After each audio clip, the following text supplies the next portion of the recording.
Hello বন্ধুরা, কেমন আছো সবাই? আশা করি সবাই অনেক ভালো আছো। বরাবরের মতো আমি তারিফ চলে এলাম তোমাদের সবার পছন্দের আমি পদ্মজা উপন্যাসের আরো একটি নতুন পর্ব নিয়ে। আজকে থাকছে উপন্যাসটির 51তম পর্ব। তো চলো কথা না বাড়িয়ে উপন্যাসটি পড়া শুরু করি। ভোর হয়েছে আর কতক্ষণই হলো, 2 ঘন্টার মতো। এর মধ্যে মেঘলা আকাশ বেয়ে অন্ধকার নেমে এসেছে চারিদিকে। পূর্ণা আলোকঘরের সামনে থাকা বারান্দার চেয়ারে মুখ ভার করে বসে আছে। তার গায়ে সোয়েটার, সোয়েটারের উপরে তিনটে কাঁথা, তবুও পাতলা ঠোঁটজোড়া ঠান্ডায় কাঁপছে। বসে থাকতে থাকতে এক সময় বিরক্ত হয়ে উঠে দাঁড়ালো। কোথাও যাওয়ার মতো অবস্থা নেই, তার চেয়ে বরং আপার সাথে আড্ডা দেয়া যাক। চৌকাঠে পা রাখতেই মৃদুলের কণ্ঠস্বর কানে এলো। ঘাড় ঘুরিয়ে তাকালো। মৃদুল কাঁপতে কাঁপতে হেঁটে আসছে, শরীর ভেজা। রানী আপা বলে ডাকছে, কিন্তু এখানে তো রানী নেই। মৃদুল বারান্দায় পা রেখে পূর্ণার মুখটা দেখতে পেল, তার দিকে তাকিয়ে আছে। সঙ্গে সঙ্গে মৃদুলের কপালে ভাঁজ পড়ে। এ মেয়ের জন্যই তো এমন ঘটনা ঘটল, এখন ঠান্ডায় কাঁপতে হচ্ছে। সে দৃষ্টি সরিয়ে দূরে গিয়ে দাঁড়ালো, শার্ট খুলে দড়িতে মেলে দিয়ে ডাকলো, কইরে রানী আপা, শীতে মইরা যাইতেছি, কাপড় নিয়ে আয়। ভেজা শরীর নিয়ে ঘরে কেমনে ঢুকবো?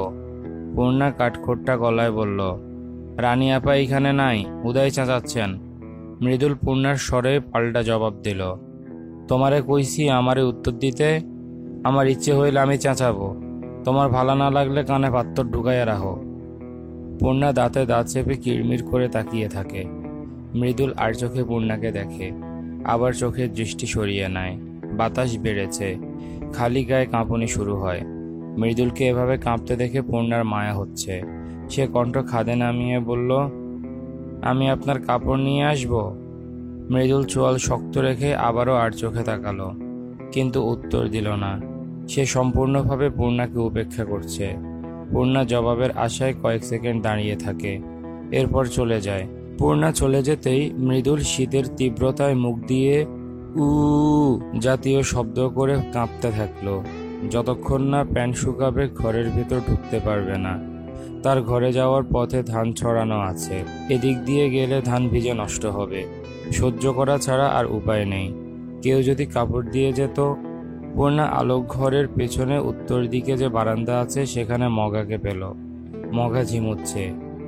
মগা ভাইয়া। মগা তাকালো। পূর্ণা বলল, মৃদুল ভাইয়ের ঘর কোনটা? মগা আঙ্গুলের ইশারায় দেখিয়ে দিল। পূর্ণা মৃদুলের ঘরে গিয়ে একটা লুঙ্গি আর শার্ট নিয়ে বেরিয়ে আসে। মৃদুল পায়ের শব্দ পেয়ে মুখ দিয়ে উচ্চারণ করা শীতের কাতরতা বন্ধ করে দিল। পূর্ণা মৃদুলের চেয়ে এক হাত দূরে এসে দাঁড়ায়, লুঙ্গি শার্ট এগিয়ে দেয়। মৃদুল ঘুরে তাকায়, আর রাগ দেখানো সম্ভব নয়। রগে রগে ঠান্ডার তীব্রতা ঢুকে গেছে, রক্ত শীতল হয়ে এসেছে। সে পূর্ণার হাত থেকে নিজের কাপড় নিতে নিতে হৃদয় থমকে দেওয়ার মতো একটা মায়াবী মুখশ্রী আবিষ্কার করলো। টানা টানা চোখ, চোখের পাপড়িগুলো এত ঘন যে মনে হচ্ছে কোনো বিশাল বটবৃক্ষ ছায়া ফেলে রেখেছে। পাতলা ফিনফিনে ঠোঁট, ত্বকে তেলতেলে ভাব, চকচক করছে। লম্বা এলো চুল বাতাসে উঠছে। শ্যামবর্ণের মুখ এত আকর্ষণীয় হয়। কিছু সৌন্দর্য বোধ হয় এভাবে খুব কাছ থেকে চিনে নিতে হয়। মৃদুলের দৃষ্টি শীতল হয়ে আসে। সে আগে লুঙ্গি নিল। পূর্ণা অন্যদিকে ঘুরে দাঁড়ায়, বলে, আমি দেখছি না, আপনি পাল্টে পেলুন।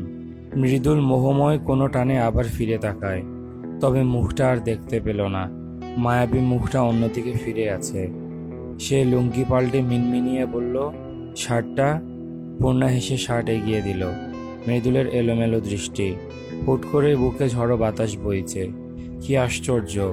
পূর্ণা গর্বের সাথে বলল, আমাকে কালী বলে কষ্ট দিলেও আমি আপনার কষ্ট দেখতে পারিনি। আমি এমনই মহৎ। অন্য সময় হলে হয়তো মৃদুলও পাল্টা জবাব দিত, কিন্তু এখন ইচ্ছে হচ্ছে না, মোটেও ইচ্ছে হচ্ছে না। পূর্ণা কিছু না বলে আলোক ঘরে ঢুকে যায়। মৃদুল দ্রুত পায়ে 2 পা এগিয়ে আসে, আবার পিছিয়ে যায়। আজকের দিনটা অন্যরকম লাগছে। আচ্ছা, দিনটা অন্যরকম নাকি অনুভূতি অন্যরকম? পদ্মজা নিজেকে ধাতস্থ করার আগেই খলিল পদ্মজাকে ঠেলে ঘর থেকে বের করে দেন। এরপর দ্রুত দরজায় তালা লাগিয়ে দিলেন। পদ্মজা গালে হাত রেখে স্তব্ধ হয়ে দাঁড়িয়ে আছে। দুই চোখ বেয়ে জল গড়িয়ে পড়ছে। চোখের জল বিসর্জন হচ্ছে আঘাতের কষ্টে, নাকি কারো হাতে থাপ্পড় খাওয়ার অপমানে, কে জানে। খলিল কপাল কুঁচকে আরো কি কি যেন বলে চলে যান। পদ্মজা ঠায় সেখানে দাঁড়িয়ে আছে। সে আকস্মিক ঘটনাটি হজম করতে পারছে না। দিক দিশা যেন হারিয়ে ফেলেছে। ঘরের ভেতর থেকে আওয়াজ পেয়ে পদ্মজা সম্বিত ফিরে পেল। সে বন্ধ দরজার দিকে একবার তাকালো। এই মুহূর্তে পরিস্থিতি কিভাবে সামলানো উচিত তার মাথায় আসছে না। একটু দূরে চোখ পড়তে দেখতে পেল লতিফাকে। পদ্মজাকে তাকাতে দেখে লতিফা আড়াল হয়ে যায়। পদ্মজা সে জায়গাতে দাঁড়িয়ে থাকে। তার মধ্যে কোনো প্রতিক্রিয়া নেই। আকাশ মেঘাচ্ছন্ন। এই তীব্র শীতে আবার বৃষ্টি হবে নাকি ভাবতে ভাবতে গুঁড়ি গুঁড়ি বৃষ্টি নামে। পদ্মজার গা কেঁপে ওঠে ঠান্ডার তীব্রতায়। শাঁ করে বাতাস বইছে। সুপারি গাছগুলো একবার ডানে দুলতে পড়ছে তো আরেকবার বামে। আলোক ঘরের পেছনের বারান্দায় মগা গায়ে কাঁথা জড়িয়ে জুবুথুবু হয়ে বসে আছে। পদ্মজা শাড়ির আঁচল ভালো করে টেনে ধরে শীত থেকে বাঁচতে। আবহাওয়ার অবস্থা ভালো না, তার মধ্যে বৃষ্টি আর বাতাস। সামান্য শাড়ির আঁচলে কি ঠান্ডার তীব্রতা আটকানো যায়? ইচ্ছেও করছে না ঘরে যেতে। সে এদিক ওদিক চেয়ে দেখল। শেষ কর্নারে একটা চেয়ার দেখতে পেল। চেয়ারটা আনার জন্য এগোয়। তখন নাকে একটা বিশ্রী বোটকা গন্ধ আসে। পদ্মজার স্নায়ু সজাগ হয়ে ওঠে। যত এগোচ্ছে গন্ধটা তীব্র হচ্ছে। সে সাবধানে এক পা করে ফেলছে। এরই মধ্যে আমিরের চেঁচামেচি কানে আসে। পদ্মজা থমকে যায়। উল্টো ঘুরে বাইরে উঁকি দেয়। বাইরে ধস্তাধস্তি শুরু হয়েছে। সবার আগে চোখে পড়ে আমিরকে। পদ্মজা সবকিছু ভুলে ছুটে নেমে আসে নিচতলায়। এরপর বাইরে আসে। আমির তার চাচাকে মারছে, যেভাবে পারে কিল ঘুষি দিচ্ছে। আমির এতটাই রেগে গিয়েছে যে নিজের আপন চাচাকে মারছে। মজিদ হাওলাদার, রিদওয়ান, আমিনা, রানী সবাই আটকানোর চেষ্টা করছে, কেউ পারছে না। আমির খলিলকে ছেড়ে রিদওয়ানকে ধাক্কা মেরে কাদায় ফেলে দিল। আমিরের আচরণ উন্মাদের মতো। সে বিশ্রী গালিগালাজ করতে করতে রিদওয়ানের পেটে লাথি বসায়। রিদওয়ান কুকিয়ে উঠল। আমিনা আমিরকে কিল থাপ্পড় দিয়ে আঘাত করছেন, তাতেও কাজ হচ্ছে না। এমন বেয়াদব তো আমির না। পদ্মজা দৌড়ে আসে। আমিরকে চিৎকার করে বলে, কি করছেন আপনি? পাগল হয়ে গেছেন? ছাড়ুন। আমির পদ্মজার জবাব দেয় না। খলিলকে থাবা মেরে ধরে। খলিলের নাক বেয়ে রক্ত ঝরছে। সেই অবস্থায় মুখে আরেকটা ঘুষি মারে। রানী আমিনা হাউমাউ করে কাঁদছে। মৃদুল, পূর্ণা, মগা, মদন সবাই ছুটে আসে। মৃদুল পদ্মজা দুই হাতে আমিরকে টেনে সরাতে চায়, কিন্তু পারল না। আমিরের শরীরে যেন কয়েকটা বাঘের শক্তি ঢুকেছে। সে কিছুতেই ক্লান্ত হচ্ছে না। মৃদুল দুই হাতে ঝাপটে ধরে আমিরকে দূরে সরিয়ে আনে। আমির হিংস্র বাঘের মতো হাত পা ছুটতে ছুটতে বলে, কুত্তার বাচ্চারা, অনেক কিছু করতে দিছি। আমার বউয়ের গায়ে হাত দাস কোন সাহসে? মৃদুল ছাড়, আমি ওদের আজরাইলের মুখ দেখিয়ে ছাড়ব। মৃদুলকে ধাক্কা দিয়ে সরিয়ে দিল আমির। ছুটে এসে রিদওয়ানকে ধরে। পদ্মজা হতভম্ব হয়ে পড়েছে। রিদওয়ান গতকাল তার কাঁধে হাত দিয়েছিল, আর আজ খলিল থাপ্পড় মেরেছে। এসব কে বলেছে আমিরকে? থাপ্পড়টা লতিফা দেখেছিল। তাহলে কি লতিফা বলেছে? আমিনা পদ্মজার পায়ে লুটিয়ে পড়েন। পদ্মজা দ্রুত সরে যায়। চাচি, কি করছেন? আমিনা কাঁদতে কাঁদতে বললেন, থামাও এই কামড়া কামড়ি, আল্লাহর দোহাই লাগে। পদ্মজা কি করবে বুঝতে পারছে না। আমির তার কথা শুনছেই না। আর আমিরের এমন রাগ সে দেখেনি। গুরুজনদের গায়ে হাত তোলার মতো রাগ আমিরের হতে পারে, এটাও ধারণার বাইরে। পদ্মজা আমিরের সোয়েটার খামচে ধরে কণ্ঠ কঠিন করে বলল, ছাড়ুন বলছি, ছাড়ুন। আমির তাও শুনল না। সে ধাক্কা মেরে পদ্মজাকে সরিয়ে দিল। দুই হাত দূরে নারিকেল গাছ ছিল। সেখানে পড়লে নিশ্চিত কোনো অঘটন ঘটে যেত। অঘটন ঘটার পূর্বেই দুটো হাত পদ্মজাকে আঁকড়ে ধরে। পদ্মজা কৃতজ্ঞতার নজরে তাকায়। ফরিনাকে দেখতে পেল। পদ্মজা অবাক হয়। ফরিনা এরকম ধস্তাধস্তি দেখেও চুপ করে আছেন, থামানোর চেষ্টা অবধি করছেন না। পদ্মজা আবার আমিরকে থামানোর চেষ্টা করলো। মৃদুল চেষ্টা করলো, কিছুতেই কিছু হয় না। আমির খুব বেশি উত্তেজিত হয়ে আছে। মনে হচ্ছে অনেক বছরের রাগ একসাথে মিটিয়ে নিচ্ছে।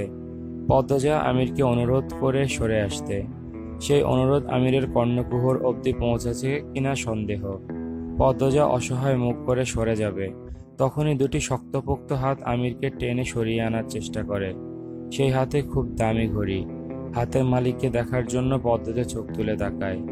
মুখ দেখে চমকে ওঠে। দীর্ঘ সময় পর আবার সেই মানুষটির সাথে দেখা, যে মানুষটি তার প্রথম ভালোবাসা না হলেও প্রথম আবেগ মাখা অনুভূতি ছিল। সে লিখন শাহ। পদ্মজা দূরে সরে দাঁড়ায়। মৃদুল লিখন মিলে আমিরকে তুলে অনেকটা দূরে নিয়ে আসে। আমির ছটফট করছে ছোটার জন্য, অথচ ছুটতে পারছে না। ঘাড় গড়িয়ে লিখনকে দেখে সে স্থির হয়ে যায়। লিখন হেসে বলল, এবার থামুন, অনেক শক্তি ফুরিয়েছেন। আমির কিছু বলতে চাইল, তখনই রিদওয়ান সবার অগোচরে ইট দিয়ে আমিরের ঘাড়ে বাড়ি মারে। আমির আর্তনাদ করে বসে পড়ে।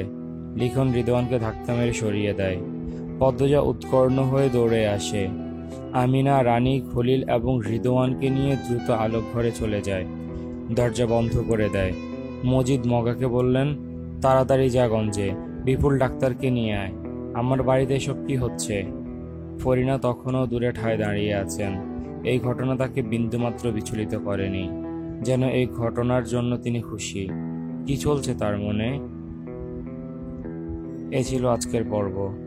কেমন লাগলো তোমাদের তা অবশ্যই জানাও।